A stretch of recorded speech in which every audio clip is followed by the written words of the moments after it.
Itu mereka pada tahu gak sih gimana dulu Korsel bisa bertahan karena dapat bantuan dari negara-negara Asia Tenggara? Offered to support. Although at that time, we still are recovering from the damage of World War II. Nah, Korsel jelas sangat terbantu dong dengan pasokan dua bahan penting ini dari Malaysia.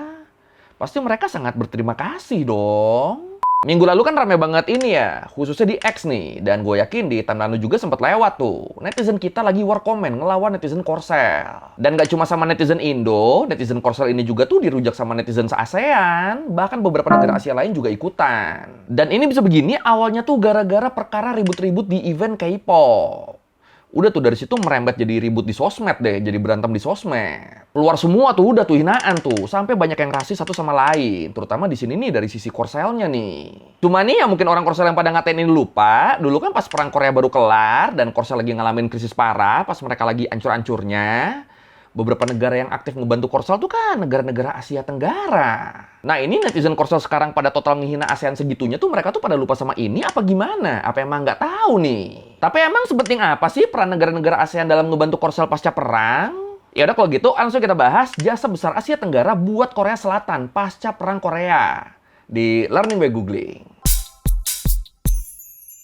Ini sebelum kita bahas jasa negara-negara ASEAN buat Korsel, kita bahas dulu kali ya soal ribut-ribut yang belakangan ini terjadi. Ya, yang tadi gue bilang, beberapa hari belakangan ini tuh kan di internet, khususnya di X, di Twitter, itu kan lagi rame banget kan sama perdebatan sengit antara Knet, netizen Korea Selatan, sama Siblings, netizen ASEAN. Ribut-ribut yang awalnya tuh perkara gesekan di event K-pop. Kalau menurut rangkuman dari CNN Indonesia, ceritanya tuh berawal di tanggal 31 Januari 2026 kemarin. Waktu Day6, band Korsel ngadain konser di Axiata Arena, Kuala Lumpur. Waktu itu ada satu warga Korsel yang diduga fansite master yang dapat teguran keras karena ngebawa kamera profesional dengan lensa panjang ke venue konser. Padahal dari awal kan udah dikasih tahu kalau kamera profesional kayak gini tuh kan dilarang masuk venue kan. Ya buat lu yang suka konser pasti tahu lah sama aturan ini. Nah keributan ini tuh sempat direkam sama penonton lokal Malaysia, terus sama mereka diupload ke sosmed, ke X. Di situ bukan yang ngerasa bersalah atau minta maaf, yang ada Knet tuh malah nggak terima dan bilang kalau aturan pelarangan kamera profesional tuh konyol. Padahal masih menurut CNN, si fansite sendiri tuh mereka tuh udah minta maaf loh. Tapi malah Knet saya yang barbar nih, malah mereka yang liar, malah mereka yang ngamuk. Dan sebenarnya kalau mereka cuma ngedebatin aturan soal kamera ya oke lah. Tapi kan masalahnya kan para Knet ini mereka tuh mulai nunjukin sikap bermusuhan ke netizen Malaysia. Bahkan sampai mengarah ke rasis tuh. Mereka mulai ngejek fitur fisik, bahasa, sampai kondisi ekonomi. Dan kocaknya lagi nih, mereka mulai ngelontarin ujaran kebencian ini nggak cuma ke netizen Malaysia, tapi juga ke netizen Asia Tenggara secara umum. Yang disamain sama monyet lah, disuruh balik ke hutan lah, dikatain negara miskin lah.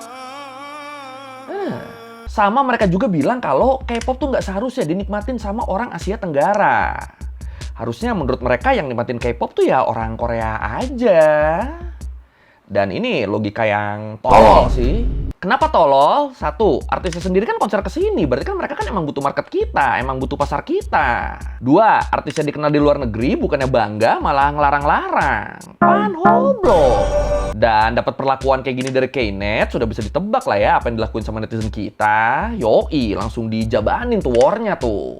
Netizen Indo, Filipina, Thailand, dan negara Asia Tenggara lain, mereka mulai ngasih counter attack ke Knet rasis tadi. Siblings mulai nge-counter dengan cara mamerin artis-artis lokalnya, mamerin fitur wajah asli tanpa oplas, ngirim komentar pakai hangul, dan pamer kalau kita lebih pinter dalam hal berbahasa. Sampai yang paling kocak kalau menurut gue tuh ini nih. Nah, ini. Ya, lu tau lah ya kalau gestur ini tuh kan di Korea kan ofensif banget ya. Dan makin kesini, keributan ini tuh jadi makin rame dan merembet kemana-mana. Soalnya Knet ini mereka tuh makin ngerasis dan malah ngata-ngatain negara-negara lain. Kayak misalnya nih, mereka tuh nggak bisa ngebedain India sama Indonesia, yang berakhir dengan mereka dirujak juga sama netizen India. Gimana ini? Warganet Asia Tenggara yang menyebut diri mereka Siblings adu argumen dengan warganet Korea Selatan atau Knet. Perdebatan tak lagi sekedar perbedaan pendapat, namun meluas menjadi saling hina tentang siapa yang lebih baik dari segi ekonomi, budaya, dan pendidikan. Tapi yang harus kita tahu pastinya nggak semua orang Korsel kayak gini ya. Enggak, teman gue yang orang sono pada baik-baik kok. Tapi kalau buat Knet yang rusuh ini, yang pada rasis ke Asia Tenggara, lu pada belajar sejarah apa kagak sih? Itu mereka pada tahu gak sih gimana dulu Korsel bisa bertahan karena dapat bantuan dari negara-negara Asia Tenggara. khususnya pas masa Perang Korea dan pas Perang Saudara ini baru berakhir. Dan buat Perang Koreanya sendiri, buat detailnya, ini udah pernah kita bahas di video yang ini.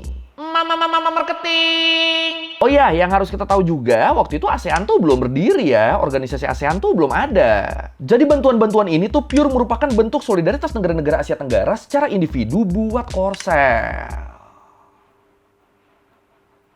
Pada baik loh, segitu belum nyatu kita, belum ada lembaganya. Keren ya. Ini enaknya kita bahas satu-satu per negaranya deh ya. Yang pertama, Filipina. Kalau menurut catatan sejarah militer, Filipina adalah negara Asia pertama yang ngerespon permintaan PBB buat ngirim pasukan tempur ke Korsel dan bantuin pasukan Korsel selama Perang Korea. Dan pasukan yang dikenal sebagai PEVTOK ini, Philippine Expeditionary Forces to Korea, mereka jelas bukan tim hore doang ya di sini ya. Soalnya jumlah pasukan yang dikirim Filipina ke Korsel tuh masuknya tuh banyak, ada lebih dari 7.400 orang. Terus para tentara PEVTOK ini mereka tuh terlibat langsung di pertempuran-pertempuran sengit selama Perang Korea. Salah satu yang paling fenomenal tuh ini, pertempuran Yultong, di mana waktu itu sekitar 900 pasukan Filipina berhasil nahan gempuran pasukan Cina yang jumlahnya mencapai 50.000 orang. Ini kan Eden ya, berjuang mati-matian demi negara orang, jir. The best, saudara-saudara Pinoyku, the best. When the Korean War broke out in 1950, immediately the Philippine government, under the leadership of President Elpidio Quirino, offered to support. Although at that time, we still are recovering from the damage of World War II. They said we have to sacrifice to fulfill the commitment of our country to help a member nation in need. Lanjut yang kedua, Thailand. Nah, soal Thailand ini ada dua fakta keren nih. Pertama, fakta soal beras. Jadi kalau menurut data dari United Nations Comment, 5 hari setelah perang meletus, Thailand tuh langsung ngirim 4 ton beras. Ya emang sih, ini tuh jumlah yang kecil banget ya buat ukuran bantuan negara. Cuma 4 ton loh, nggak nyampe ratusan atau bahkan ribuan ton. Tapi tetap ini adalah simbol dukungan dan kepedulian yang super cepat dari Thailand buat Korea. Dan selama perang Korea berlangsung, bantuan yang lebih masif dari Thailand tuh datang lagi setelahnya. Jadi ada lagi tuh setelahnya tuh, nggak cuma sekali. Dan fakta yang kedua, nggak cuma bantuan makanan sama logistik, Thailand juga tuh ngirim lebih dari 11.000 tentara ke Korea selama masa perang. Pasukan darat Thailand tuh bahkan tuh sampai dapat julukan Little Tigers, macan kecil, dari Komandan Angkatan Darat AMRI karena keberanian mereka di pertempuran Pork Chop Hill. Ya ini ceritanya mirip-mirip kayak pasukan PEVTOK di pertempuran Yultong tadi sih, di mana kalau menurut Korea Jungang Daily, pasukan Thailand yang ditugasin buat ngebantu pasukan Amrik, mereka berhasil ngehalau 3 gelombang serangan dari musuh yang jumlahnya mencapai 7 kali lipat dari pasukan mereka. Wah. Hemat leuy.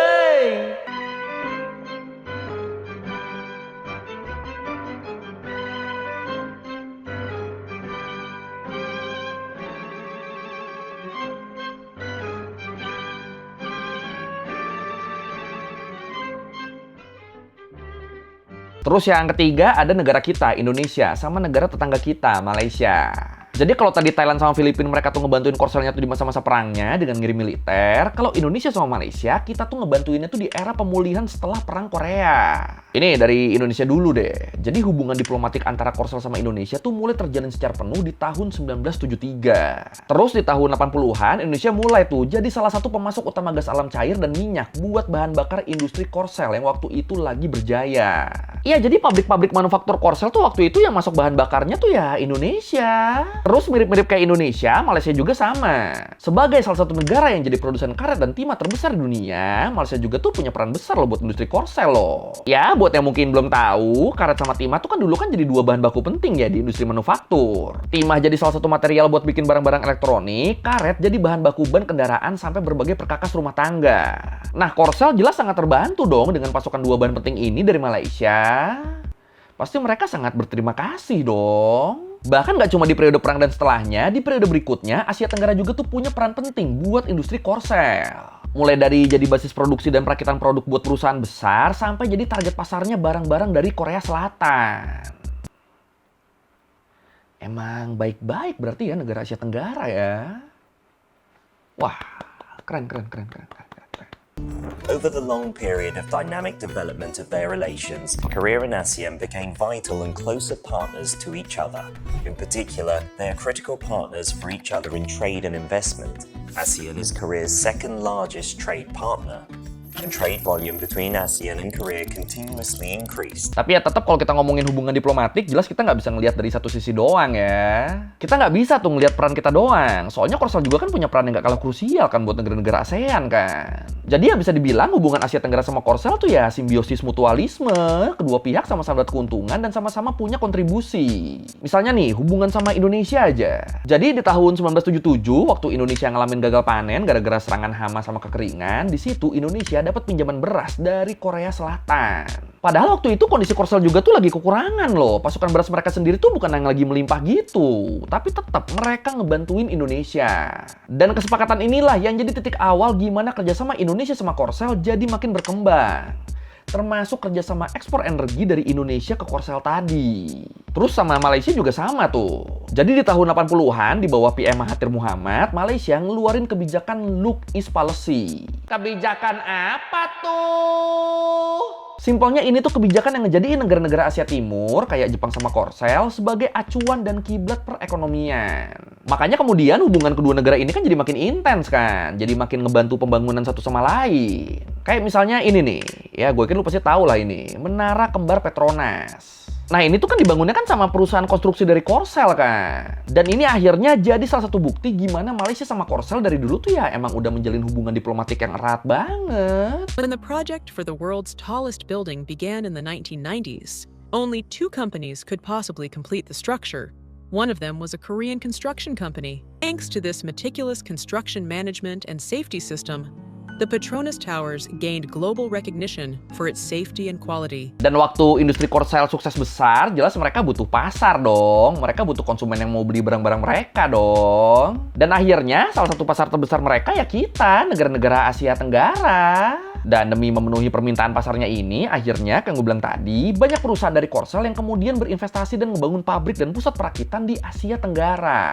Jadi ya hikmah di tengah keributan antara KNET sama Siblings ini, kita jadi tahu nih kalau ternyata baik negara-negara Asia Tenggara maupun Korsel, itu kita tuh sebenarnya tuh saling membutuhkan.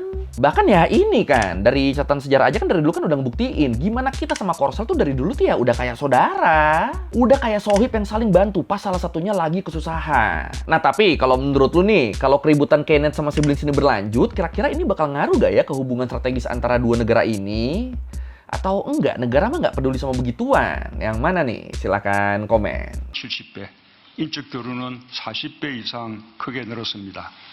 이제 우리는 서로에게 없어서는 안 될 친구가 되었고 함께 새로운 꿈을 꾸며 하나씩 현실로 만들어가고 있습니다. 포용적이고 지속 가능한 세계는 아시아의 협력에 달려. Oke, sekian Lari Mengguling kali ini tentang gimana hubungan negara-negara Asia Tenggara sama Korea Selatan. Dan ternyata itu tuh, kita saling membutuhkan tuh. Jadi ya, kalau mungkin masih ada yang ribut-ribut, kalau masih ada yang saling merendahkan, semoga dibukakan ya matanya ya segera ya. Karena ya balik lagi, kita saling membutuhkan kan. Ya, kalau merevisi kayak gue udah salah, atau mau nanya, atau nemu video, tulis di komen, kita juga biasa. Sekali lagi, tinggal jangan lupa like, comment, subscribe. Bye.